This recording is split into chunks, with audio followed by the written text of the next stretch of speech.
Day 88, chest and back. Here's my morning nutrition. So decided to mix it up since it's meal number one, not breakfast. Why do we need breakfast food, right? So I'm going with 2 Hot Pockets for my first meal at 5:15 and 8 o'clock. One of my favorites that I like to stick with because I know it works. Peanut butter and jelly with a generous portion of peanut butter. Then 11, we have our famous bowls, the mashed potatoes, chicken, and corn with gravy. And then at 1 o'clock, our 1,000-calorie mass gainer shake. So we got 3 days left of the series, including today. So yeah, 2 more days. And yes, I'm nervous about the weigh-in because I'm always stressing and worried that I'm not going to break 200 and hit my goal. Hopefully I'll be relieved when I see the scale at least hit 200 or exceed 200, but we'll find out. And all I could say is if I don't hit 200, am I going to give up? Nope. I'm going to fight harder. Just like Winston Churchill's 3-word speech that he gave. It was 3 words only. Never give up. So you never give up, you fight harder, and you reach your goals. So if I don't make 200 in 2 days, I'll obviously take a break and then I'll come back and I'll fight harder till I hit my goal. But we'll see in a couple days if I meet my 200-pound goal. So let's get the day started here. Kick some butt at work. Should be a good day. And yeah, we'll make some money, and as always, pay the bills because they don't stop coming. I'll see you later for some chest and back.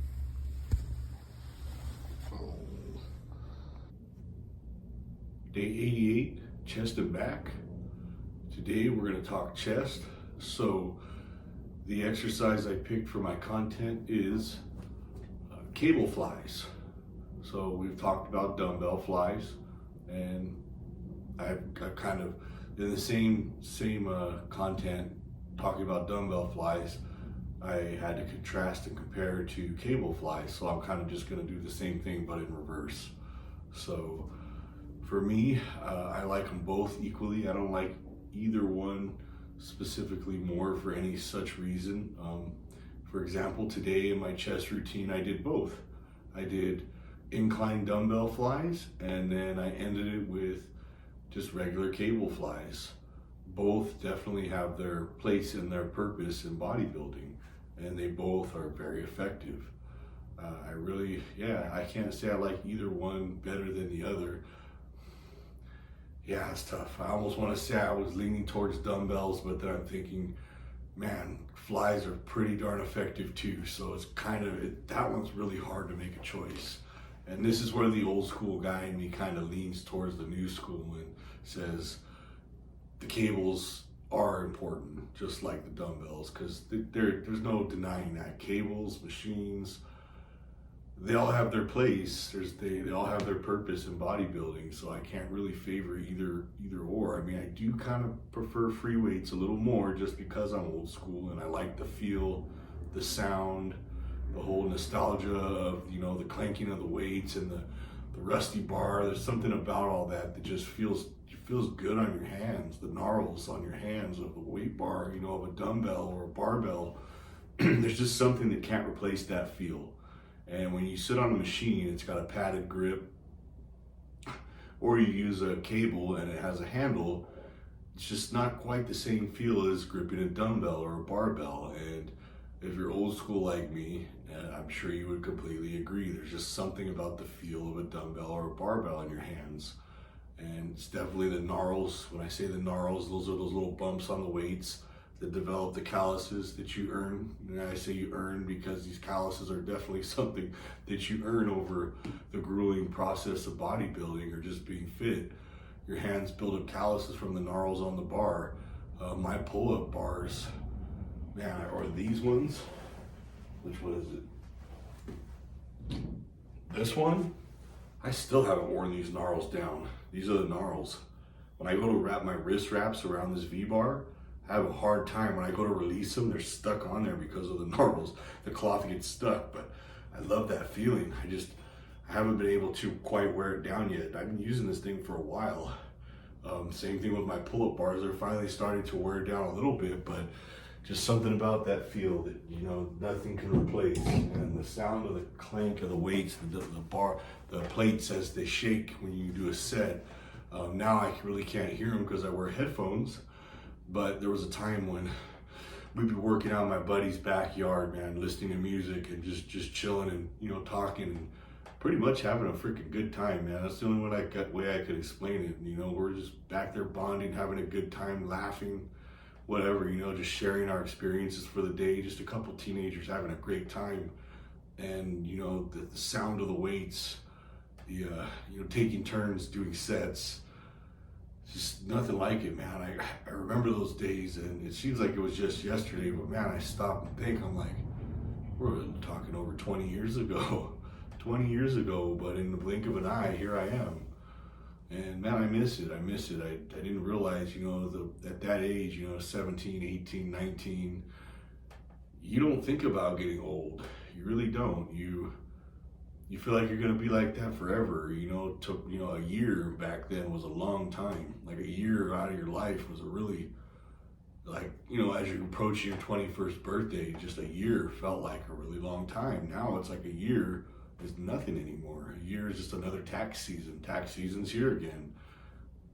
That's just every time you turn around, it's tax season again, tax season again. You know, the year has gone by.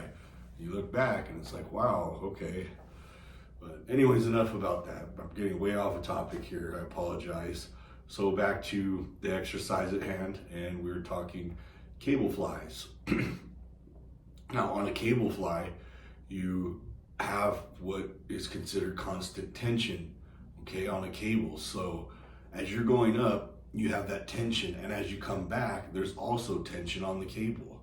So it's not like a free weight where you're coming back down, the weight just kind of drops. When you come back down, there's tension tugging on you, and you're almost flexing at the same time as you're coming back. So that constant tension gives a different feel to the exercise. On a dumbbell fly, you know, you're able to go heavier. So between the two cables, I stopped when I was walking my dog right now and thinking about what I'm going to discuss. And I thought about it, and I was like, you know what? Okay, so I hit 45s on the dumbbells on an incline fly, and I hit 22 and a halves on the cables. And I'm thinking, that's about half the weight. So I'm literally dropping the weight by half between the dumbbells and the cable flies.